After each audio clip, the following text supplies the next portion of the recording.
Nasita, walang helmet, napaglaman, walang lisensya. Wala ka rin ORCR. Meron po. Eh bakit ganun plaka mo? Hindi ko lang po yung dito. Eh, kakakuha ko lang po nito, sir. Ha? Bali, nagpa-medical po. Nagpa-medical po siya, sir. Oh, edi dapat may plaka na kung second hand. Nung ginawa sa Taytay po, sir.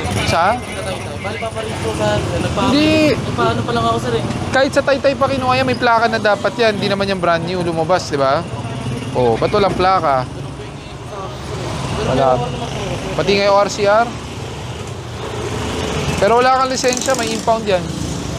Pakuha nyo na sa tow truck, walang lisensya. Nauna na yung ibang team, kasama yung tow truck. At may nahatak na yata doon sa unan. Nako, walang helmet.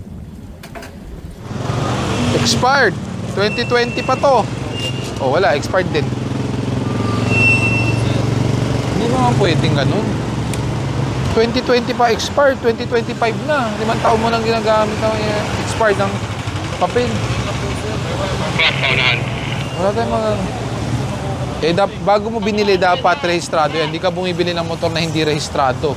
Paano yan pag may hit yan sa carnap? Paying tow truck. Kibeles. Impound yung motor. Lahat wala. Lahat ng meron, wala siya. Okay yun